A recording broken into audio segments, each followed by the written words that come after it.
Good morning students. आज हम लोग इकोनॉमिक्स के एक ऐसे चैप्टर को पढ़ेंगे जिसको कि आप कह सकते हैं कि इकोनॉमिक्स पढ़ने से पहले ये एक बेसिक चैप्टर है, बेसिक कॉन्सेप्ट है जिसको कि हर एक स्टूडेंट को जानना जरूरी है। जैसा कि आप देख रहे होंगे, इस चैप्टर का नाम है Indian economy on the eve of independence. अगर बेसिकली इस चैप्टर को आप ढूंढने जाएंगे तो ये आपको 11th 12th के इकोनॉमिक्स के सिलेबस में मिलेगा, लेकिन अगर इस चैप्टर के कॉन्सेप्ट की बात करेंगे तो हर एक उस स्टूडेंट को जानना चाहिए इस चैप्टर के बारे में जो थोड़ा बहुत भी इकोनॉमिक्स पढ़ा है या पढ़ने वाला है। ऐसा मैं इसलिए कह रहा हूँ कि देखिए, अगर इसके कॉन्सेप्ट की चर्चा करेंगे तो क्या है, the Indian economy on the eve of independence. इसका मतलब ये है कि जिस वक्त हमारा देश आज़ाद हो रहा था, उस वक्त हमारे देश की आर्थिक स्थिति क्या है।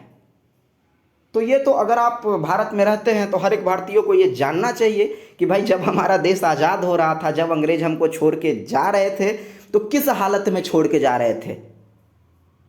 क्या हमारा कंडीशन बहुत अच्छा था या एवरेज था या पुअर था, क्या कंडीशन था हमारा, कैसे कंडीशन में हमको छोड़ के गए हैं। तब तो आप उस वक्त के कंडीशन को जानिएगा, तब तो आप अभी के कंडीशन से कुछ कंपैरिजन कर पाइएगा कि भाई हमारी स्थिति बेहतर हुई है या हमारी स्थिति खराब हुई है। ठीक है, तो देखिए इसमें बेसिकली हम लोग को क्या पढ़ना है, बेसिकली दो चीज़ों पर हम कंपैरिजन करेंगे, उस वक्त और अभी में। हम आज़ाद कब हुए, 1947 में, और अभी से हम दोनों को कंपैरिजन करेंगे। और किन किन चीज़ों को कंपैरिजन करेंगे, कंपैरिजन हम करते हैं। एक तो पहला कंडीशन जो होता है हमारा वो है डेमोग्राफिक कंडीशन। डेमोग्राफिक कंडीशन का क्या मतलब है कि आपके जनसंख्या से रिलेटेड कुछ चीज़ें होंगी जिसको कि हम लोग तब और आज, तब का मतलब 1947 के समय का और अभी दोनों में कंपैरिजन करेंगे कि भाई दोनों में क्या डिफरेंस आया है, वेदर हमारी स्थिति जो है वो अच्छी हुई है या स्थिति जो है वो और ख़राब हो गई है। ठीक है, अब डेमोग्राफिक कंडीशन में हमको क्या क्या पढ़ना है।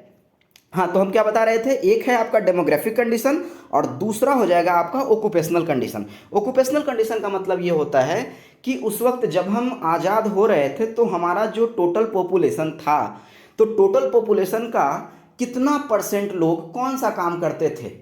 वेदर हमारे यहाँ डॉक्टर ज़्यादा थे, इंजीनियर ज़्यादा थे, टीचर्स ज़्यादा थे, खेत में काम करने वाले किसान ज़्यादा थे, तो कौन लोग थे हमारे पास जो ज़्यादा थे। ठीक है, क्योंकि देखिए अगर आप कहीं ना कहीं आप ये जानने की कोशिश कीजिएगा, ये समझने की कोशिश कीजिएगा कि हमको ऑक्यूपेशनल कंडीशन क्यों पढ़ना है, तो ऐसा है ना कि लाइफ स्टाइल कैसा होगा, आपकी ज़िंदगी कैसी होगी, ये इस चीज़ पे डिपेंड करता है कि आप काम कैसा कर रहे हैं। समझ रहे हैं, एक किसान को देखिए, बेचारा उनसे ज़्यादा मेहनत कोई नहीं करता, लेकिन उनकी ज़िंदगी बेचारे की कैसी होती है। और बाहर ऑफिस में काम करने वालों को देखिए, उनका काम बाहर से लगता तो मतलब जितना भी मेंटली हरासमेंट रहे, लेकिन उनका काम तो बिल्कुल काम एंड कूल रहता है, फिर भी उनकी पेमेंट देखिए, उनकी कमाई देखिए, और जाके किसान से पूछिए कि आप कितना कमाते हैं, दोनों में आपको फ़र्क पता चल जाएगा। तो आप कितना कमाते हैं, कहाँ से कमाते हैं, कैसे कमाते हैं, ये सारी चीज़ें आपको, ये चीज़ तय करेगा कि भाई आपका ज़िंदगी आगे का कैसा होगा। ठीक है, अब देखिए हम लोग एक एक करके देखते हैं कि डेमोग्राफिक कंडीशन क्या होता है। डेमोग्राफिक कंडीशन के बारे में हम आपको इतना बता दिए कि डेमोग्राफिक कंडीशन जो है वो, डेमोग्राफिक कंडीशन किसको कहते हैं, डेमोग्राफिक कंडीशन किसको कहते हैं, जनसंख्या से रिलेटेड, आपके पॉपुलेशन से रिलेटेड चीज़ों को हम इसके अंदर देखते हैं। अब पॉपुलेशन से रिलेटेड चीज़ों में बेसिकली हम लोग तीन चीज़ को देखेंगे। तीन चीज़ में कौन कौन आ जाएगा हमारा, एक तो आएगा इन्फेंट मोर्टालिटी रेट, दूसरा आ जाएगा लाइफ एक्सपेक्टेंसी, और तीसरा लिटरेसी रेट। तीसरा क्या आएगा, लिटरेसी रेट। तीनों को हम देखेंगे कि भाई तब और अभी में क्या कंडीशन है, क्या स्थिति है तीनों की। अब पहले हम इन तीनों को समझेंगे कि इन्फेंट मोर्टालिटी रेट कहते किसको हैं, लाइफ एक्सपेक्टेंसी रेट का मतलब क्या है, और लिटरेसी रेट का मतलब क्या है। ठीक है, लाइफ एक्सपेक्टेंसी का मतलब क्या है और लिटरेसी रेट का मतलब क्या है। तो देखिए इन्फेंट मोर्टालिटी रेट जो होता है वो ये कहता है, मान लीजिए कोई बच्चा जन्म लेता है, कोई छोटा बच्चा का जन्म हुआ, और अगर वो अपना एक बर्थडे कंप्लीट करने से पहले मर जाता है या जिंदा है। ठीक है, इस इन चीज़ों को हम काउंट करके किसके अंदर में रखते हैं, इन्फेंट मोर्टालिटी रेट में। सपोज मान लीजिए कि आपके यहाँ मतलब जैसे इसका एग्जांपल देख लीजिए, 1947 में क्या हो रहा था, 218 रेट बताया गया है और अभी 42। इसका मतलब ये हो गया कि भाई 1947 में अगर हम 1000 बच्चों पे कैलकुलेट करते थे तो 1000 में 218 बच्चे ऐसे थे, 1000 में 218 बच्चे ऐसे थे जो कि अपना 1000 में 218 बच्चे ऐसे थे जो अपना एक बर्थडे भी पूरा नहीं कर पाते थे, एक साल के भी नहीं हो पाते थे और मृत्यु को चले जाते थे। ठीक है, तो इसका ये मतलब हुआ कि अब इसमें आगे जब आगे हम दूसरी चैप्टर्स पढ़ेंगे इकोनॉमिक्स की, जहाँ स्पेशल हमको देखना है इन्फेंट मोर्टालिटी रेट के बारे में, तो वहाँ हम लोग देखेंगे कि कौन कौन से फैक्टर होते थे, कौन कौन सी चीज़ें होती थी जिसकी वजह से कंडीशन इतना खराब था। लेकिन अभी आप इतना ही समझिए कि इन्फेंट मोर्टालिटी रेट कहते किसको हैं, तो इन्फेंट मोर्टालिटी रेट कहते हैं उस चीज़ को जब बच्चा अपना एक साल भी लाइफ का नहीं गुजार पा रहा है और उसकी मृत्यु हो जा रही है।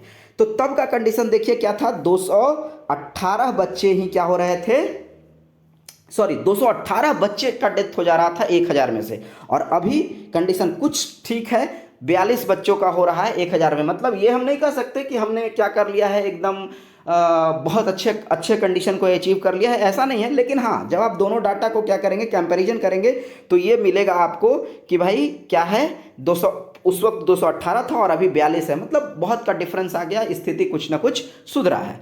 तो अब ये स्थिति कैसे सुधरी, क्यों सुधरी, इसके लिए हम आपको थोड़ा सा बस सुन लीजिए कि क्या है इस स्थिति को सुधरने का। ये कारण ये है कि अभी क्या है, लोगों का लिटरेसी ये सही हो गया, लोग पढ़ने लिखने लग गए, लोगों को समझ में आने लगा। पहले क्या थे, हर लोग कुछ हुआ खुद से डॉक्टर बन गए, उनको भले कुछ नहीं पता है लेकिन वो सब सारा इलाज, दुनिया में जितना बीमारी है सारा इलाज खुद ही कर लेंगे। अभी ऐसा कुछ नहीं है, लोगों को कुछ प्रॉब्लम होता है, क्या करते हैं, जाते हैं डॉक्टर के पास, लेकर के जाते हैं, बचने लायक होता है तो बच्चे को बचा दिया जाता है। दूसरा कंडीशन क्या था, पहले हॉस्पिटल की स्थिति बहुत ही खराब थी। आपको मतलब बुक में जब आप इसको लाइन बाय लाइन देखिएगा तो आपको ये समझ में आएगा कि कई गांव ऐसे थे जहां से 100-100 किलोमीटर दूर तक कोई हॉस्पिटल नहीं था। अब बताइए, अगर वहां किसी बच्चे की तबीयत खराब होगी तो वो कैसे जिंदा रह पाएगा, ऑब्वियसली वो मर जाता था बेचारा। तीसरा, उस वक्त में आपके यहाँ का जो ट्रांसपोर्ट का मीडियम था वो इतना डेवलप्ड नहीं था। इट मीन्स दैट गाँवों में क्या होती थी, सड़कें नहीं होती थी, आपको आने जाने का कोई साधन नहीं था। अगर सड़कें हैं तो साधन नहीं है, साधन और सड़क होंगी नहीं तो साधन का कोई बात ही नहीं है, साधन कहाँ होगा। तो ये सब था जिसकी वजह से क्या होता था बच्चों को, तो ये सब था इसकी वजह से होता था कि बच्चे ज़्यादा मर जाते थे। तो देखिए उस वक्त का रेट आपको दिख रहा होगा 218, 1000 में 218 बच्चे अपना एक साल पूरा नहीं कर पाते थे और अभी 1000 में 42 बच्चे। ठीक है, उसी तरह से अगर हम लाइफ एक्सपेक्टेंसी रेट की बात करेंगे तो लाइफ एक्सपेक्टेंसी रेट का मतलब क्या होता है कि एवरेज लाइफ, आप सीधा यही समझिएगा, एवरेज लाइफ, किसी का भी एवरेज लाइफ क्या है उसी को हम लाइफ एक्सपेक्टेंसी रेट कह सकते हैं। तो जब 1947 में, आप सीधा ये समझिए, जब उस समय हमारे यहाँ 1947 में हमारी कंडीशन जो थी वो सारा चीज़ आपको हम बता दिए कि क्या क्या कंडीशन गड़बड़ था। तो जब भाई सारा कुछ गड़बड़ ही था तो बच्चा बीमार हो या बूढ़ा बीमार हो, हॉस्पिटल तक तो पहुंच नहीं पाता था, उसको बेटर सुविधा मिल नहीं पाता था। तो होता क्या था कि आपका लाइफ एक्सपेक्टेंसी रेट भी जो है वो बहुत ज़्यादा अच्छा नहीं था, मतलब कह लीजिए कि बहुत ख़राब था। वो रेट कहाँ था, 44 ईयर्स। मतलब अगर हम average life expectancy rate calculate करते थे तो वो हमको 44 साल ही मिलता था। ठीक है, कि एक आदमी कितना दिन जिंदा रह रहा है, तो 44 साल। ये चीज़ें भी आगे चल के सुधरी हैं, ये अब जा कर के आगे 68 ईयर हो गया है, 68 ईयर हो गया है। इसको थोड़ा और बढ़ाने का लक्ष्य किया गया है सरकार की तरफ से। लेकिन अगर आप इन दोनों में कंपैरिजन कीजिएगा तो क्या है, 44 और 68, मतलब लगभग 20-22 साल 24 साल का अंतर आपको मिल जाएगा कि मतलब लाइफ एक्सपेक्टेंसी रेट जो है हमारा 24 साल से क्या हो गया है, इंक्रीज कर गया है। 24 साल हमारा क्या हो गया है, इंक्रीज कर गया है। तीसरा जो हम देखेंगे इसके अंदर में वो है हमारा लिटरेसी रेट। लिटरेसी रेट का मतलब क्या है, लिटरेसी रेट तो कौन नहीं जानते होंगे। लिटरेसी रेट का सीधा मतलब ये समझिए कि लिटरेसी रेट साक्षरता से, आप कितना पढ़े लिखे हैं, क्या पढ़े लिखे हैं। अब आपको देख के ये बड़ा अजीब लग रहा होगा कि जिस वक्त अगर 1947 की हम बात करें, 1947 की बात करें तो हमारी लिटरेसी रेट क्या थी, 12 to 16%। 12 to 16%, जिसमें कि मात्र अगर महिलाओं की बात किया जाए तो मात्र और मात्र 7% महिलाएं ही पढ़ी लिखी थी। ठीक है, इसको देखिए 1947 में क्या था हमारे लिटरेसी रेट 12 to 16%, जिसमें मात्र 7% महिलाएं पढ़ी लिखी थी।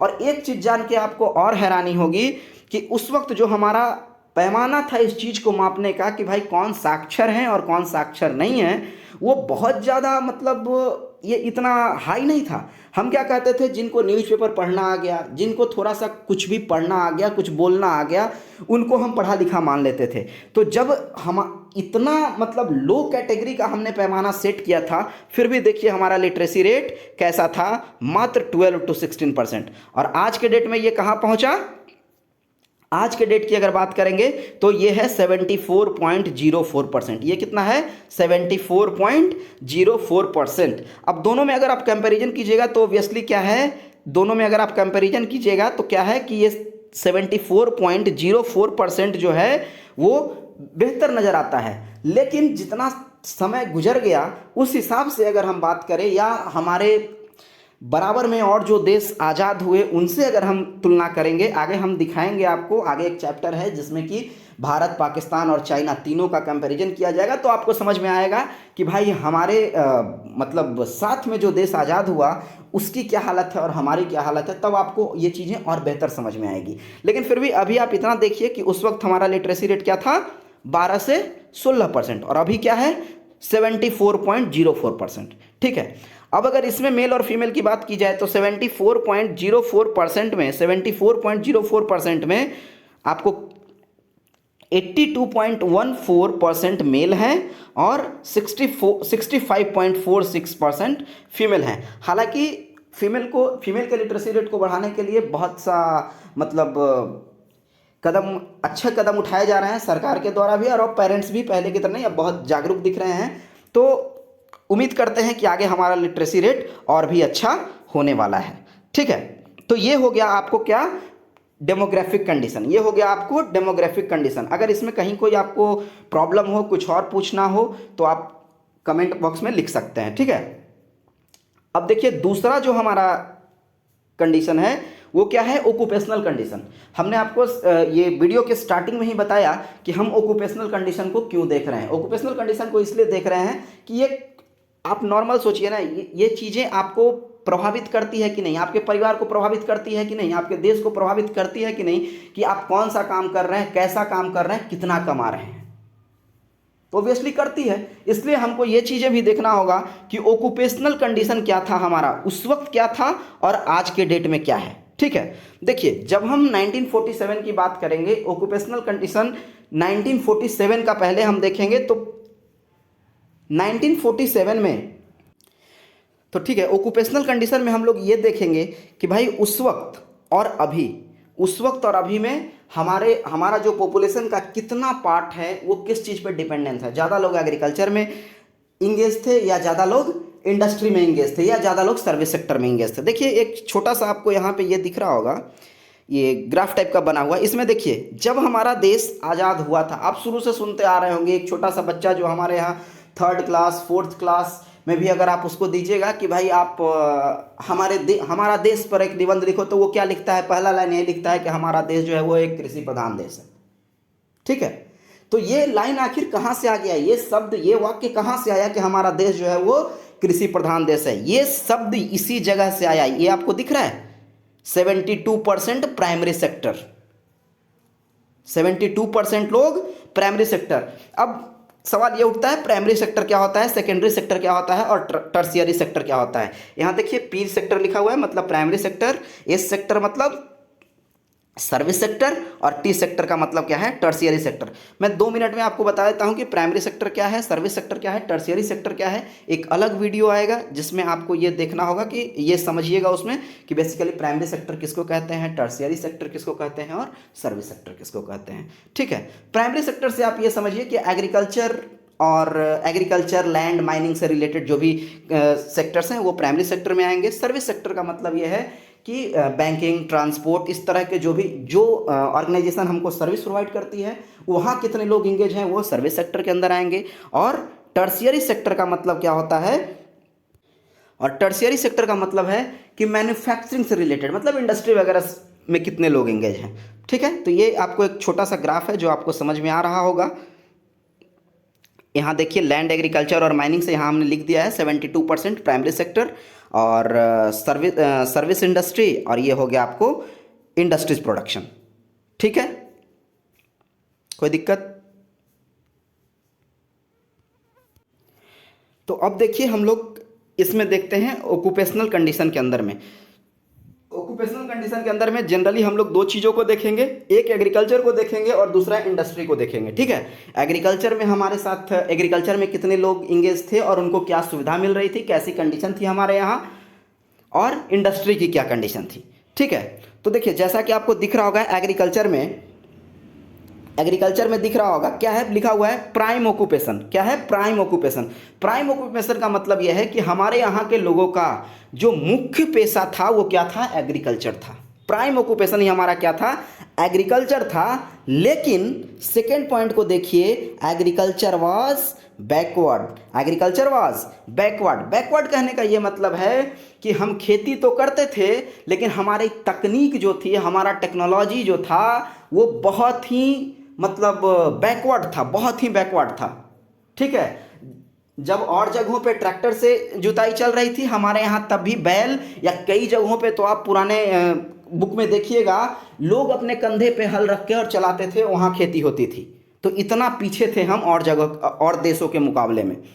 लो प्रोडक्टिविटी। लो प्रोडक्टिविटी का मतलब ये है कि अगर मान लीजिए आपके पास 10 स्क्वायर फीट ज़मीन है या मान लीजिए 100 स्क्वायर फीट ज़मीन है, तो 100 स्क्वायर फीट ज़मीन में जितना प्रोडक्शन होना चाहिए था उतना प्रोडक्शन हम लोग कर नहीं पा रहे थे। ठीक है, अगर नॉर्मल भाषा में ये समझिए कि कहीं आपका 1 कट्ठा ज़मीन है और उस 1 कट्ठे में कोई फसल जो है वो 40 केजी होना चाहिए था, तो हम 40 केजी नहीं कर पा रहे थे, बशर्ते हमारे पास कितना मिल रहा था? 10 केजी, 12 केजी, 15 केजी ही उपजा रहे थे। इसका मतलब क्या है कि ऑप्टिमम यूज ऑफ लैंड भी हम नहीं कर पा रहे थे, लैंड का यूज भी हम सही से नहीं कर पा रहे थे। तो इसमें आपको क्या क्या दिखा? एग्रीकल्चर जो है वो क्या था? प्राइम ऑक्यूपेशन था। एग्रीकल्चर जो था वो क्या था? प्राइम ऑक्यूपेशन था। वाज बैकवर्डेड। एग्रीकल्चर कैसा था हमारे यहाँ का? बैकवर्डेड था। लो प्रोडक्टिविटी थी। और लो प्रोडक्टिविटी क्यों थी? Because of traditional techniques. हमने पहले ही कहा हमको प्रोडक्शन कम होता था, हम लोग के यहाँ प्रोडक्शन कम होता था। क्यों? क्योंकि हमारे यहाँ जो टेक्निक्स थी वो ट्रेडिशनल थी। इस वर्ड पे आप ध्यान लगाइए, ये टेक्निक कैसी थी? ट्रेडिशनल थी। ट्रेडिशनल का मतलब क्या होता है? पुराना। ठीक है, हमारे पास मॉडर्न टेक्निक्स नहीं थे। Seeds of poor quality. Next आप देख रहे होंगे seeds of poor quality. 6 seeds of poor quality. It means that हम जो है वो हाइब्रिड वगैरह जनरेट नहीं कर रहे थे, हमारे पास सीड्स भी होते थे, वो कैसे थे? पुअर क्वालिटी के थे। उसके आगे है literacy are not implemented. Literacy are not implemented मतलब ये तो आज भी बहुत जगह आपको देखने को मिलेगा, फिर भी स्थिति कुछ सुधरी है, लेकिन तब भी आप गांव में जाइएगा, कहीं इधर उधर जाइएगा तो आपको दिखता है वो चीज़।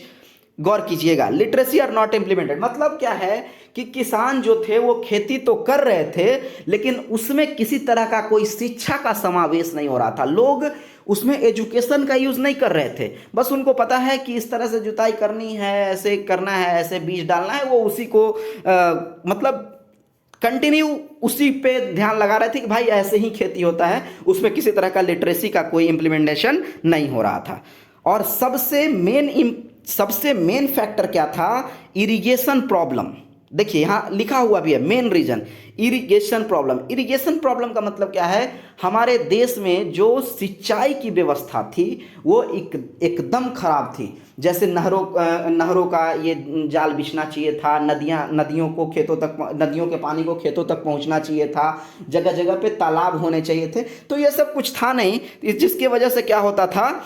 या तो सूखा पड़ जाता था और या तो थोड़ा बहुत बारिश हुई तो बाढ़ आ जाती थी। अब आप बताइए, ये दो कंडीशन है, सूख जाती थी या डूब जाती थी। अब इन दोनों कंडीशन में या तो सूख जाए या तो डूब जाए, फसल को तो बर्बाद होना है। या तो सूख जाए और या तो पानी बहुत ज़्यादा हो जाए तो फसल को बर्बाद होना है। तो कहने का ये मतलब है कि हमारे यहाँ इरिगेशन का इतना गंदा स्थिति था कि पानी की अगर थोड़ा भी कमी हुआ तो हम नदियों के पानी को पहुँचा नहीं पाते थे। वहाँ तक, खेतों तक, या अगर बारिश थोड़ी ज़्यादा हो गई या नदियाँ थोड़ी उफान पे आ गई तो हमारे पास कुछ उस तरह के नहर वगैरह थे नहीं कि जिसके थ्रू एक्स्ट्रा पानी को कहीं दूसरे तरफ ले जाया जा सके, वो सारा खेत में लगे फसल को ही बर्बाद करते थे।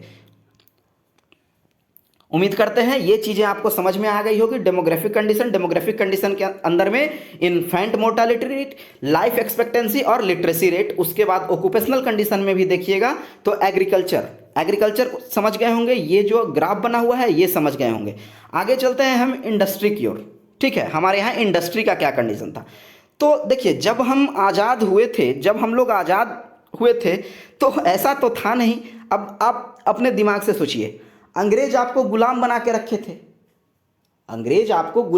रखे थे, और कोई आदमी गुलाम कब बनेगा, जब वो कमजोर हो जाएगा। ठीक है, तो अंग्रेज आपको इंडस्ट्री लगाना नहीं सिखा के गए थे, या बहुत ज़्यादा इंडस्ट्री का ग्रोथ करके नहीं। आपको इस चैप्टर में हम आगे बताएंगे कि अंग्रेजों ने क्या किया था हमारे साथ। पता है, हम लोगों को उन्होंने मतलब रॉ मटेरियल सप्लायर बना दिया था, प्रोड्यूसर से रॉ मटेरियल सप्लायर बना दिया था। हम अंग्रेज के आने से पहले हम लोग दुनिया के अलग अलग देशों में जो चीज़ हमारे यहाँ उपजता था, जैसे सूत हो गया या गेहूं हो गया, चावल हो गया, हम दुनिया के अलग अलग देशों में अपने हिसाब से इसका क्या करते थे, एक्सपोर्ट करते थे। लेकिन अंग्रेज के आने के बाद हम लोग एक्सपोर्टर नहीं रह गए, हम लोग एक्सपोर्टर नहीं थे, हम लोग क्या बन गए थे, सिर्फ रॉ मटेरियल सप्लायर। हम लोग रॉ मटेरियल सप्लाई करते थे, अंग्रेज उसको फिनिश्ड गुड्स में क्या करते थे, कन्वर्ट करते थे, और हमारे ही चीज़ों से अपना फ़ायदा बनाते थे।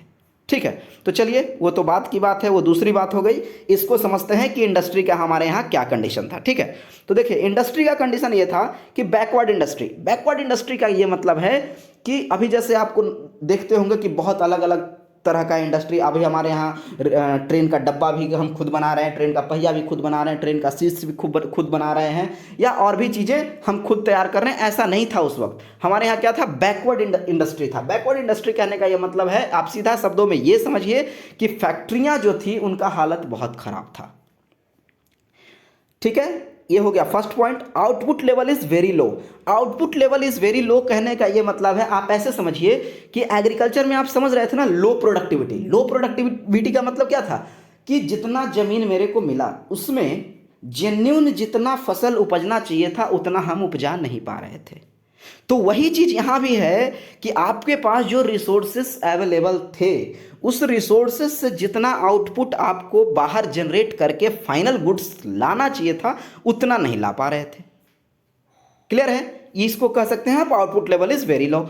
लघु उद्योग ही थे। देखिए, लघु उद्योग का क्या मतलब है कि जो सिर्फ स्मॉल भी आप नहीं कहिए उसको, माइक्रो स्केल इंडस्ट्री ही थी हमारे पास। माइक्रो स्केल इंडस्ट्री का क्या मतलब है, लोग पापड़ बनाते थे, अचार बनाते थे, वो बांस को काट करके डब्बा बनाते थे, बास्केट बनाते थे, बस यही था। और इसके अलावा इंडस्ट्री के नाम पे हमारे पास कुछ खास नहीं था। आगे बढ़ते हैं।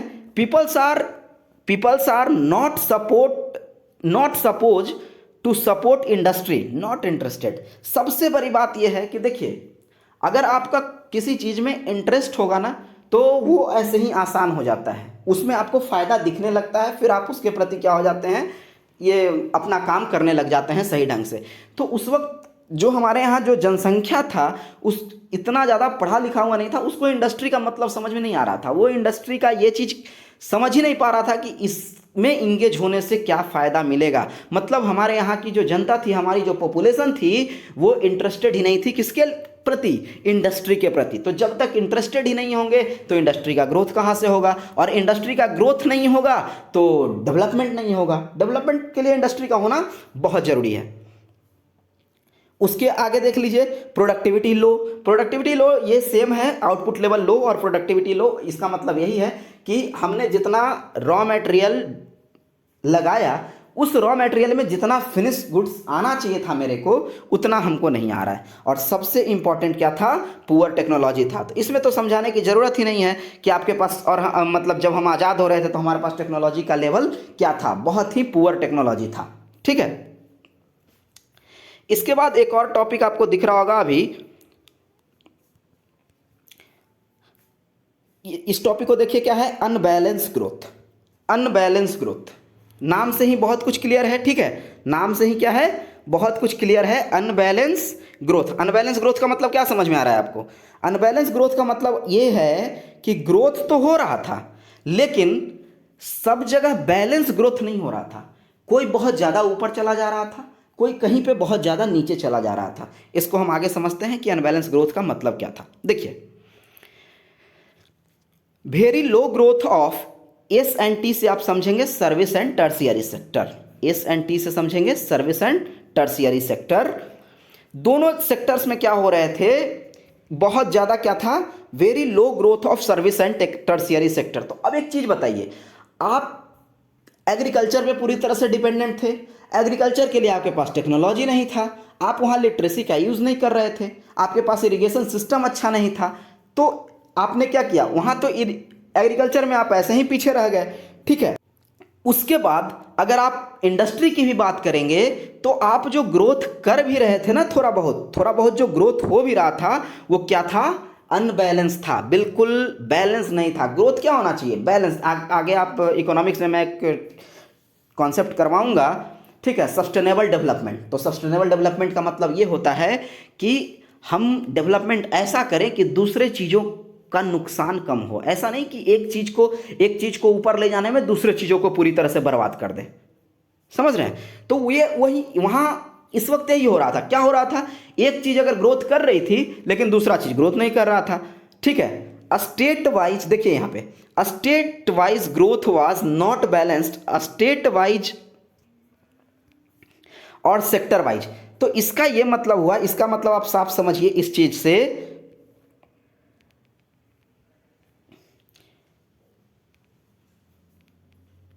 इसका मतलब आप साफ समझिए कि जो बैलेंस ग्रोथ जो हो रहा था वो क्या था, अनबैलेंस था। अनबैलेंस था, इसका मतलब क्या हो गया भाई, वेरी लो ग्रोथ। अगर मान लीजिए सर्विस सेक्टर हमारा ग्रोथ कर रहा है तो टर्शियरी सेक्टर ग्रोथ नहीं कर रहा है, कहीं पे टर्शियरी सेक्टर ग्रोथ कर रहा है तो सर्विस सेक्टर ग्रोथ नहीं कर रहा है। ये तो हुआ पहला प्रॉब्लम। दूसरा प्रॉब्लम क्या था, स्टेट वाइज भी दिक्कतें आ रही थी। जैसे कुछ स्टेट्स जो थे वहाँ ग्रोथ था ही नहीं, मतलब बिल्कुल ही ग्रोथ नहीं था, इंडस्ट्री के नाम पे कुछ था ही नहीं। और कुछ स्टेट्स जो थे वहाँ इंडस्ट्री कुछ था। जैसे देखिए यहाँ पे आपको दिख रहा होगा रीजनल वेरिएशन।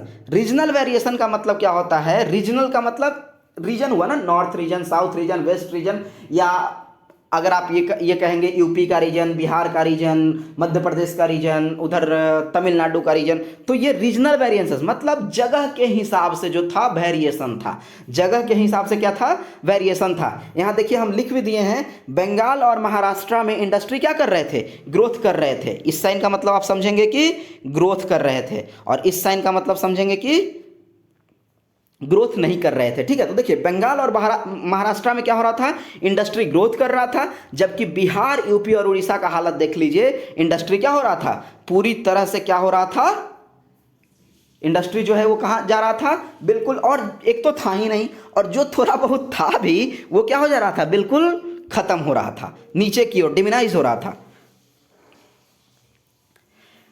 नेक्स्ट टॉपिक है आपका इसके अंदर में कॉलोनियल रूल। अब देखिए कॉलोनियल रूल के बारे में क्या जानना है। कॉलोनियल रूल भी ये तो बेसिकली कॉलोनियल रूल जो है वो क्या है, ठीक है, तो हमने आपको पहले ही कहा कि ये जो कॉलोनियल रूल आपको दिख रहा है, ये कॉलोनियल रूल क्या होता है, ये तो क्या होता है और इससे हमको क्या क्या ये हुआ वो तो हम लोग हिस्ट्री में देखेंगे, इसलिए इसका कोई ज़्यादा चर्चा नहीं करेंगे। आप सीधा ये समझिए कॉलोनियल रूल का मतलब, कॉलोनियल रूल का मतलब हुआ अंग्रेज का शासन।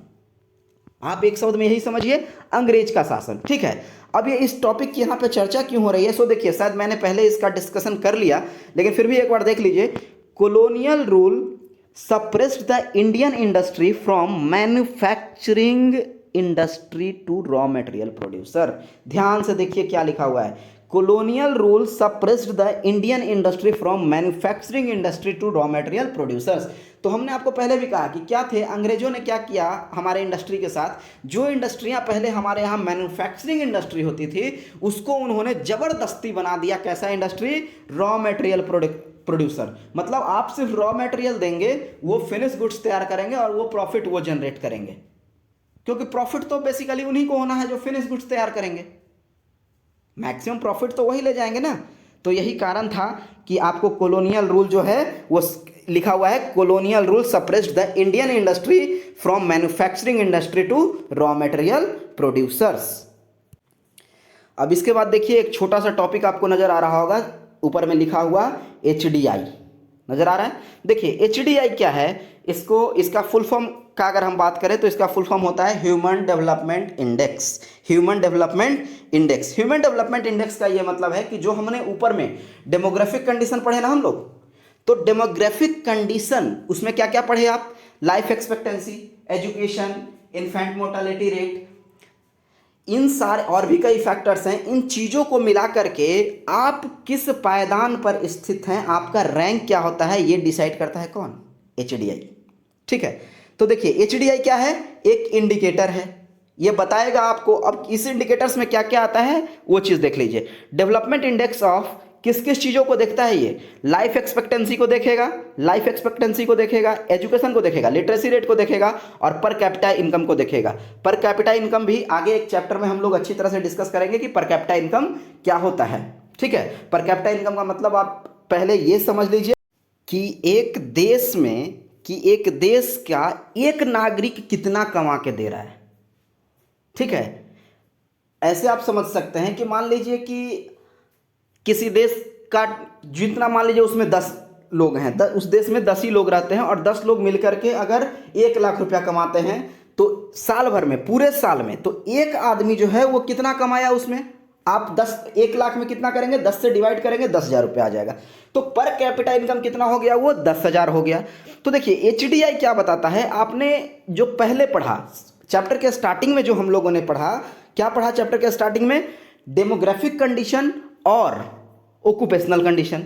तो डेमोग्राफिक कंडीशन और ऑक्यूपेशनल कंडीशन दोनों स्थिति को क्या करता है, वो मतलब डाटा के हिसाब से उसको पूरी तरह से रीड करता है, उसके बाद अपना एक जजमेंट देता है कि भाई आपका रैंक क्या है, आपका इस मामले में रैंक क्या, दोनों चीज़ों को, डेमोग्राफिक कंडीशन को भी और ऑक्यूपेशनल कंडीशन को भी, दोनों को देखेगा तभी जजमेंट देगा। ऐसा नहीं आपके यहाँ का डेमोग्राफिक कंडीशन बहुत अच्छा है, ऑक्यूपेशनल कंडीशन बहुत गंदा है, आपके यहाँ का ऑक्यूपेशनल कंडीशन बहुत अच्छा है लेकिन डेमोग्राफिक कंडीशन बहुत गंदा है, तो वो हर चीज़ों को देख, हालांकि ऐसा हो नहीं सकता है, दोनों आपस में क्या है, एक दूसरे से इंटरलिंक्ड हैं। अगर डेमोग्राफिक कंडीशन को अच्छा है तो इट मीन्स दैट वहाँ की ऑक्यूपेशनल कंडीशन क्या होगी, ऑटोमेटिक अच्छी होगी, तभी डेमोग्राफिक कंडीशन अच्छी होगी। मतलब दोनों अच्छा तभी होंगे, दोनों एक दूसरे क्या कह सकते हैं, आप उसको संपूरक कह सकते हैं, ये ठीक होगा तभी वो भी ठीक होगा।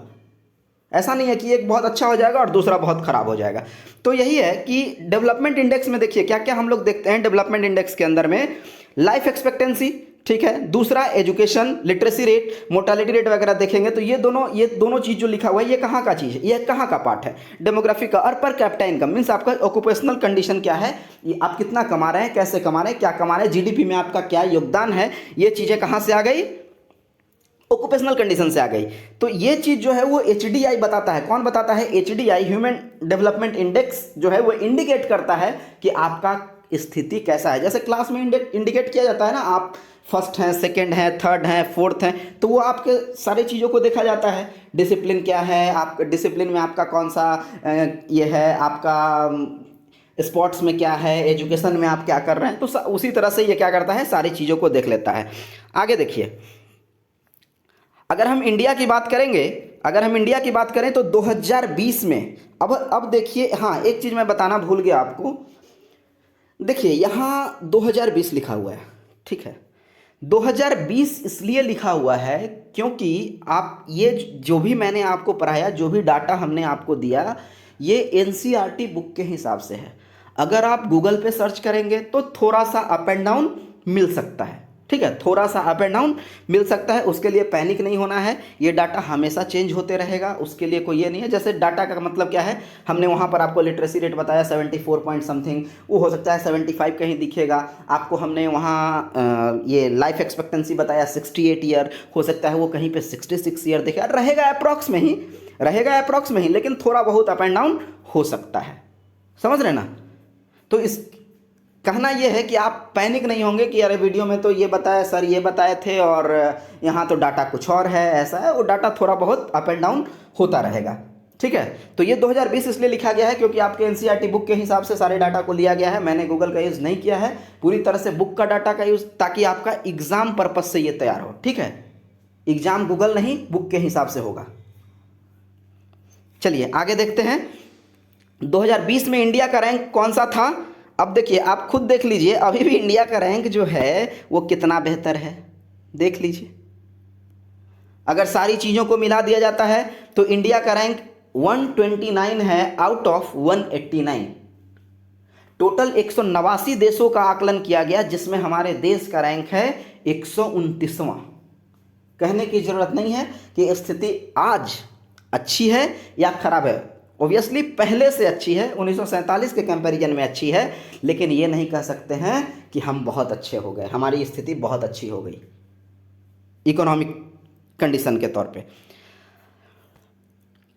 By UNDP, United Nation Development Programme, ये जो आता है एचडीआई का डाटा जो है वो कौन पब्लिश करता है, यूएनडीपी के द्वारा पब्लिश किया जाता है। किसके द्वारा पब्लिश किया जाता है, यूएनडीपी के द्वारा। ठीक है, यूएनडीपी का फुल फॉर्म आप लोग देख लीजिएगा, यूनाइटेड नेशन डेवलपमेंट प्रोग्राम। कई बार एमसीक्यू में सीधा ये पूछ दिया जाता है कि यूएनडीपी का फुल फॉर्म बताइए, तो फुल फॉर्म आपको ध्यान में रखना है, यूनाइटेड नेशन डेवलपमेंट प्रोग्राम। ये चैप्टर लगभग खत्म हो चुका। अच्छा, एक चीज और देखिए, रैंक, ये रैंक दिख रहा होगा आपको। तो अभी जो है ना, नॉर्वे एक छोटा सा देश है, एचडीआई के कैलकुलेशन के हिसाब से नॉर्वे का रैंक अभी 1 है, नॉर्वे अभी 1 है और स्विट्जरलैंड 2 है। ठीक है, नॉर्वे 1 है और स्विट्जरलैंड 2 है। ऑस्ट्रेलिया बुक के हिसाब से तीसरा नंबर पे है, लेकिन अभी ये शायद छठा सातवां नंबर पे जा चुका है। फिर भी हमारे देश की स्थिति से इसकी स्थिति काफ़ी बेहतर, हमारे देश की स्थिति से क्या है, स्थिति काफ़ी बेहतर है। नॉर्वे हो गया आपका 1 और स्विट्जरलैंड हो गया 2। कहीं भी मैक्सिमम देखिए, क्वेश्चन 3 ही चीज़ों से बनता है, या तो आपसे पूछेगा फर्स्ट कौन है, या पूछेगा एचडीआई के हिसाब से सेकंड कौन है, या पूछेगा कि इंडिया का रैंक कौन सा है। ठीक है, ये नहीं पूछने जा रहा कि अमेरिका का रैंक कौन सा है, चाइना का रैंक कौन सा है, ये नहीं पूछा जाएगा, इसके लिए आप टेंशन नहीं लीजिएगा। ठीक है, अब देखिए इस चैप्टर का एक पार्ट और आएगा, हम लोग पार्ट सेकंड अगर हम एक ही में पूरा बनाते तो वीडियो बहुत ज़्यादा लंबा हो जाएगा। ठीक है ना, तो एक पार्ट और आएगा जिसमें हम लोग ये देखेंगे कि 1950 से लेकर के, ये तो कंडीशन बस कंपैरिजन किया गया कब से, 1947 में हमारी स्थिति क्या थी और आज क्या स्थिति है। ठीक है, इसका जो नेक्स्ट पार्ट होगा, इस वीडियो का जो नेक्स्ट पार्ट होगा, इस चैप्टर का जो नेक्स्ट पार्ट होगा, उसमें हम लोग देखेंगे कि 1950 से लेके 1990 के बीच में हमारी स्थिति क्या थी, उसके बाद कोई रिफॉर्म आया था, वो रिफॉर्म आया तब क्या स्थिति हुई। मतलब कहने का मतलब ये है कि 1947 से अभी जो हमारी स्थिति बनी है, उसके लिए हमको क्या क्या करना पड़ा, कब कब करना पड़ा, कैसे करना पड़ा, सरकार के द्वारा क्या क्या अलग अलग लॉ बनाए गए, रूल बनाए गए, कहीं कहाँ पे छूट दिया गया, क्या करना हुआ, ये सब देखेंगे हम लोग इसके पार्ट सेकंड में।